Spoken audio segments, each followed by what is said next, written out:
The Survivors is brought to you by our friends at the HelpHUB.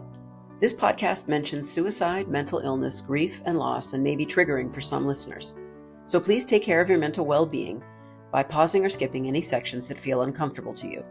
And if you or someone you know is struggling, please call 988 for support. So it's still Mental Health Awareness Month, and I'm thrilled that it's still Mental Health Awareness Month because we wait all year long to get to this time of year where everybody's talking the talk. Everybody's amplifying the resources and putting spotlights on tools and supports. And I absolutely love it, especially as a suicide loss survivor. Like, I absolutely love seeing my feeds filled with all the organizations who are chiming in with what they have to offer, because there's so much out there, and we're so lucky to live in this digital age where everybody can share what they have, can share what they use. And I know you and I are spending time, dedicating time this month to having these conversations about the resources that are out there in the world, the ones that maybe you and I have created, like we talked about last week, or maybe the ones that you and I have taken advantage of, like we're going to talk about today, or ones that we just know about that we want to share. So I'm excited. Are you excited? I'm excited because it's like that one time of the year where all the resources combine, right? And make it available for people that really didn't know about those resources, right? Like, for me, when I found out about 988, it happened to be in November of 2022. I don't know if it was a commercial or something that I saw, but there's a lot of people that don't realize that these crisis lines are available, that they're free and they're anonymous, and that you can use them you don't have to be having suicidal ideation, or you could just be in crisis. And these numbers are available for you for that reason. Yeah, exactly. And so I think that's why it made so much sense. Like last week, if you listened to last week's episode, G and I talked about her other podcast that she cheats on me with called Shit That Goes On in Our Heads. What? No, that was a podcast that existed long before the Survivors podcast. I know. Wow. I'm just being bitter.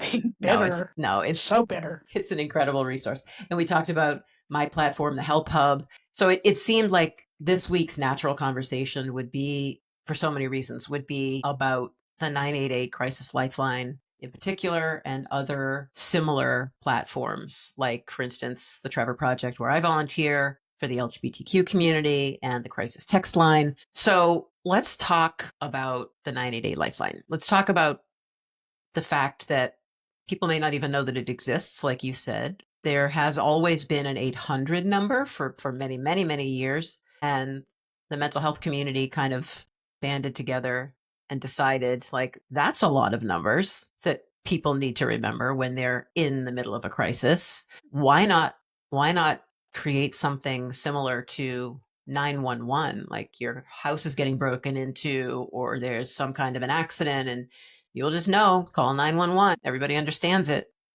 Why not do that for our mental health and wellness? So they created a shorter version of this long 800 number, 3 digits. It's all you have to do is dial 988. See, now I'm stuck on 911. You dial 988 and you are immediately connected to a trained crisis counselor who is prepared to help you navigate what you're dealing with, whatever it may be, prepared to support you with resources, prepared to help you with a safety plan or some kind of an intervention if that's necessary. And now all of a sudden you have this 24/7, 365 resource that's always in your back pocket if you're struggling. And a lot of people still, like you said, don't even know that it's out there. And when I called 988, I'll just say the woman that answered that phone was the most compassionate woman I've ever spoken to in my life. Gave me a ton of resources, literally talked me off the ledge, made me feel comfortable, let me air out my concerns, and just get a clearer head. After I had that phone call, that's when I went down and talked to my wife, and that was the first time that she knew how depressed I was. But at the time, like, I didn't know how to express what was going on, and the 988 person from 988 was able to help me formulate how to have that conversation. And it was free. It was anonymous. And I'm not sure if everybody knows this, but 988 is also available in Canada. I was on a podcast episode not too long ago, and we were talking about 988, and they didn't realize that number is also available in Canada. I've had at least 3 people reach out to me and let me know that there were teenagers that actually called 988 to get help. So it's any age range, right? Use the numbers. They're there for help, and it's confidential, and they really do help, and it's free. Yeah. And what a lot of people don't realize also is that, and I know this just from being a counselor, crisis counselor, there are so many people out there who don't have community. They don't have a partner. They don't have a family. They maybe don't have the ability to go out and interact with the world. And there are people who use this lifeline as a literal lifeline to connect them to other human beings, just to have a simple conversation. They're not calling because they're overwhelmed or they're depressed or they're suicidal per se. They're calling because they just want human connection. They want human contact. And speaking as a Trevor Project Lifeline worker, I can tell you that in our internal community, we call those people familiar voices. And a lot of these lifelines have those same familiar voices of people who just like want to talk to a human because they don't get that in their day-to-day life. So they spend 10 or 15 minutes just talking about whatever's on their mind, not trying to get help or looking for help. So there are so many different ways that you can take advantage of this service. I think you and I have talked in other episodes, in past episodes, about the misconception around 988, and you kind of alluded to it a few minutes ago, but I think it's important to dig a little deeper into that aspect of the 988 number or any lifeline number. You don't have to be suicidal. You don't have to be in an extreme crisis situation. Like whatever you're going through, like all the things that we all go through, even though so many of the things we all deal with they're similar, they're different depending on who we are. And what's challenging for me may not be challenging for you. So it's all relative, which means that if it's a crisis for you, maybe you've had a terrible breakup, maybe you're facing homelessness or facing food insecurity, or you have an abuse issue that you're dealing with, or you're terrified to come out to your family, whatever it might be, you lost your job.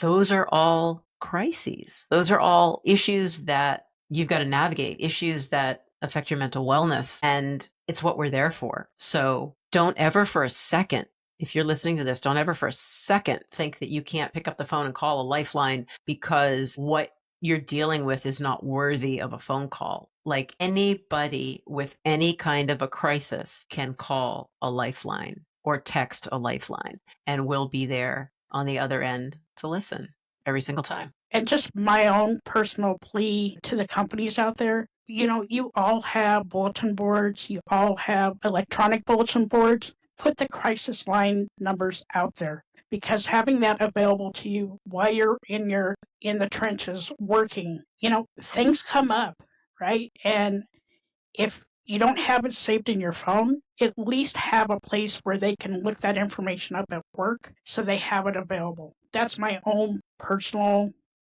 411 is, get it out there. Make it available to your employees. Yeah. It's interesting to see how 988 has taken off and in a good way.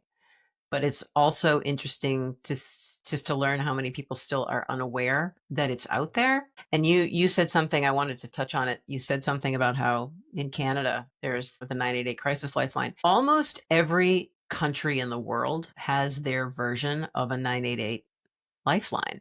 It may not be the digits 988, but most countries have their version of a lifeline. And I think it's everybody's responsibility to find out what that is. Like wherever you are in the world, find out what your local lifeline number is. Put that number in your phone. Let the people in your orbit know what that number is so that people will know that when they're in distress, there's always a way to get help. I know that on my own platform, you go to the helphub.co and there is a page dedicated to crisis support resources. And on that page is a link that will take you to the majority of those country numbers. So they're out there and they're designed to help you when you're in a situation where you maybe don't have an immediate support system, or maybe you have a therapist that you can't reach or a counselor you can't connect with, and you just need someone to support you. We should all make sure that we have those numbers top of mind. And I know we will obviously include these numbers, a lot of the bigger platforms in our show notes, but I want to say it right here and now. Obviously, 988 is the number anyone in any crisis situation can call. For the LGBTQ community, anyone can contact the Trevor Project by calling 866-488-7386 or use the crisis text line. A lot of people maybe aren't comfortable talking. It's too intimate to talk to somebody kind of voice to voice. They need a little bit of a buffer to feel a little bit protected, so people can utilize the crisis text line. All you have to do is pick up your phone, text HOA to 741-741, and you'll reach a counselor, and you can share what's on your mind, share what you're struggling with, and make no mistake about any of these crisis services. We are not clinicians. The people who do what I do on these lifelines, we are trained for sure in de-escalating crisis situation. We're trained in how to hold space. We're trained in how to create safety plans. We're trained on how to do safety assessments, and we're trained on how to provide resources and support. But we are not clinicians. We do have clinicians who are on staff who can get involved in a call if it's necessary, but we are trained to help you in some of the fundamental ways that can get you from the point of being hopeless or struggling to a point of stability and a point of having a plan. So keep those things in mind. It's like super simple. Like everybody should have it on speed dial is my opinion. And, you brought up an important part about a safety plan. You should all have a safety plan. Have it pinned up on your refrigerator. If you have more than one refrigerator, have it pinned on two. Because when you're in that moment of crisis, nobody wants to dig through their phone for a phone number. And yes, having 988 on speed dial is great, but have a safety plan. Like, who am I going to call in this situation?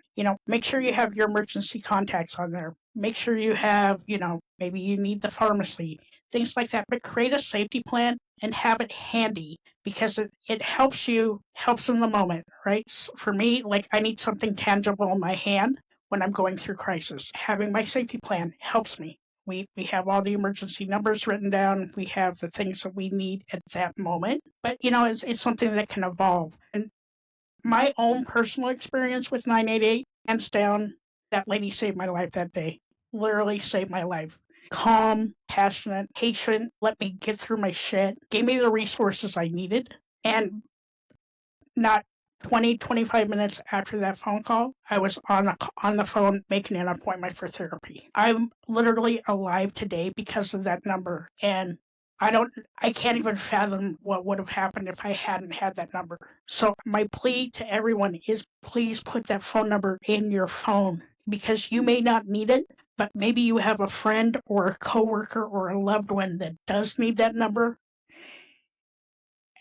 And just remember, you're enough. The world needs you. You make the world a better place by just being in here. You may not think it at that very moment, but you are enough. And I can't harp enough, and I'm trying not to harp on the importance of these crisis lines. I know that since the beginning of the year, the call volume to the crisis lines has seen a very horrific increase in calls, but there's people out there that are trained that really want to help. And they may not be able to answer all your questions, but they can at least point you in the right direction so you can get the help that you need. Struggling with your mental health? Feeling lost, overwhelmed, or just alone? Well, you're not. Welcome to the HelpHUB, your online destination for mental health resources, content, and tools to help you navigate whatever mental health challenges you are facing in the moment. At the HelpHUB, We offer individualized resources tailored to your unique needs and community, with over 16 different categories to find exactly the kind of personalized help you need when you need it most. Because even though we all deal with many of the same challenges, we don't always experience those challenges the same way. So whether you're looking for crisis support, downloadable resources, or an extensive archive of mental health-related articles and videos, we've got you. From episodes of the Survivors Podcast for suicide loss survivors and lived experience blogs to interactive tools and professional connections, the HelpHUB meets you where you are and helps you move forward with strength and support. Remember, you don't have to do this alone. Visit thehelphub.co today. Yeah, that's such a powerful statement.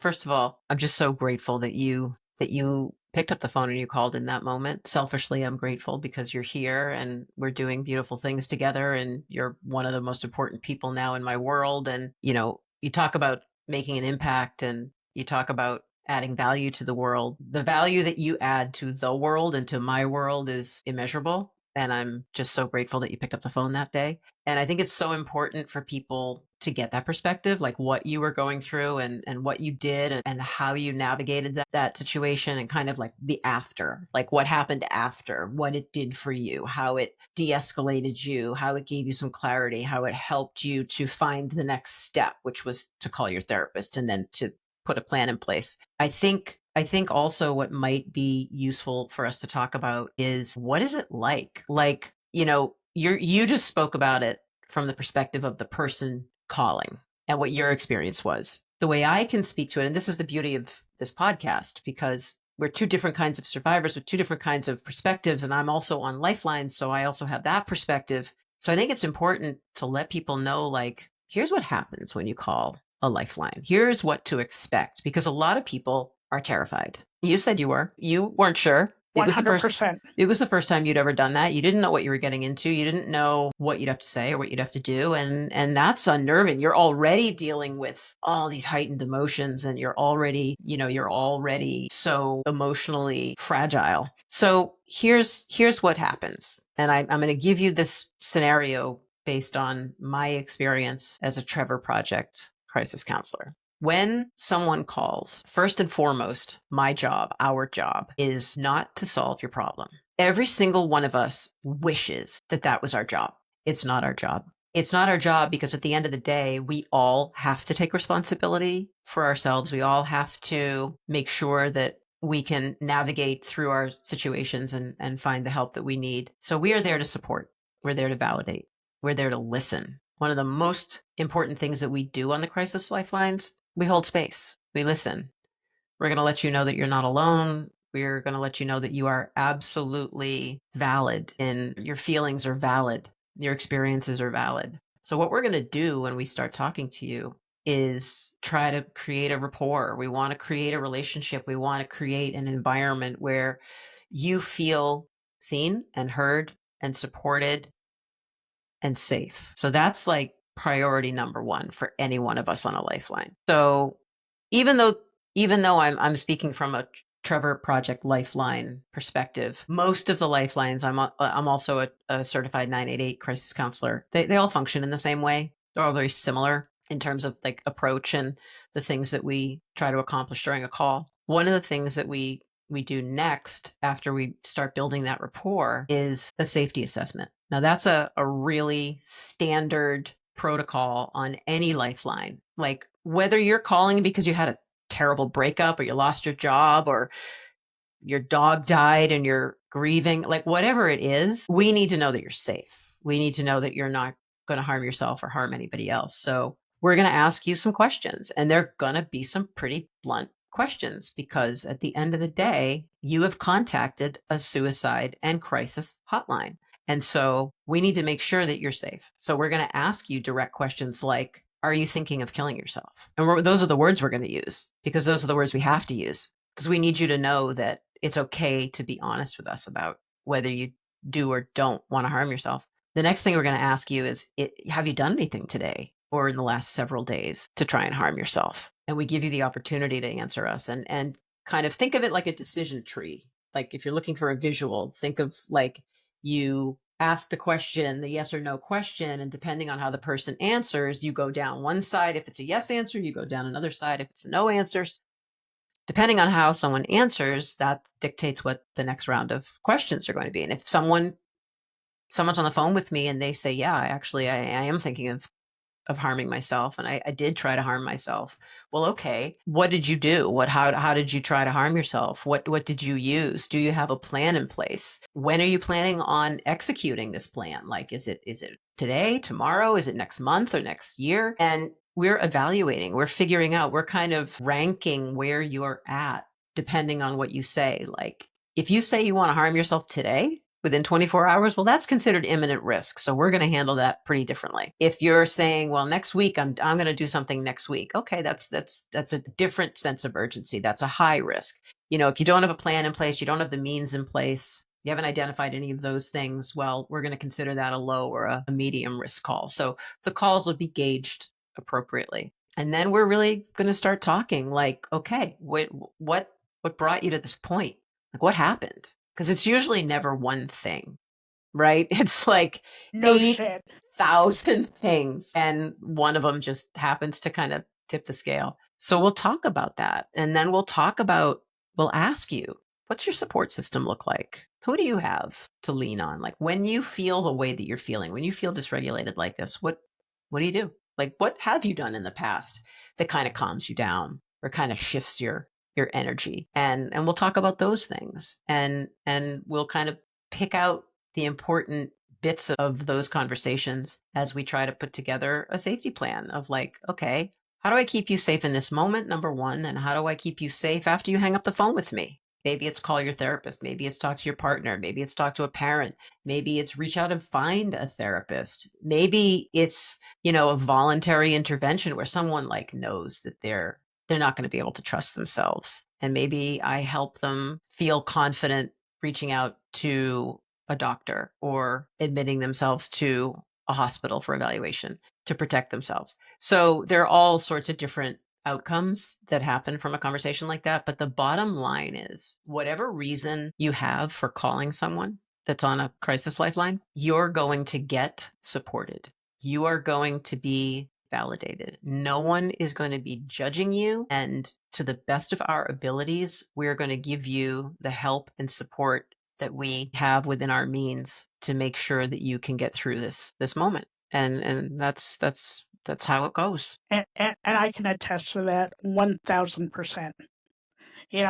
By the time I got off the call, I had it within me to, contact a therapist. I'd gone downstairs and talked to my wife. She had no idea how depressed I was. As an extrovert, I did a really good job. And okay, not something I should be proud of, but I did a really good job of hiding my depression. And then the very next day, I started sharing my story, sharing my journey on social media, because as terrified as I was, I knew that my friends and family and other people would be just as terrified because they had no idea, and I'm so thankful for 988. And I will scream that number from the top of every building in every corner of the country because I need people to realize that it's there. And, it's not publicized enough. So it's up to podcasts like ours and also shit that goes on in our heads to let people know that that number is available. It saves lives every day. It does. And there's no barrier, which is the most beautiful thing. We've alluded to this, talked about this in the past many times, that there are so many people out there in the world who just are alone. They don't have a community. They don't have a support system. Maybe they don't have insurance coverage that allows them to get professional help. And so sometimes the difference, and I need to put it in these terms, sometimes it's the difference between life and death to have a resource like the 988 Crisis Lifeline or the Trevor Project or the Crisis Text Line, to have these resources that are there regardless of whatever other kinds of support you have or maybe don't have in your life. Those are available and they're free, and they're things that every single one of us should be taking advantage of and sharing and publicizing and, tattooing on our foreheads kind of thing. You know what I mean? Because it really can be the difference between someone's life or death. So true. Like I said, in that moment, I wasn't sure what to do. And my fingers were trembling when I made that phone call. It felt like the time when I hit the deer, right? Like my fingers were trembling. Mm-hmm. But I knew I needed to make that call because there was still that glimmer. There was that glimmer of hope that things were going to be okay. I just needed to talk to somebody. And they helped me find my footing. They helped me find my voice because for months I couldn't find my own voice. I had that voice in the back of my head, but nobody saw that. Nobody heard that. Mm. And they gave me an outlet.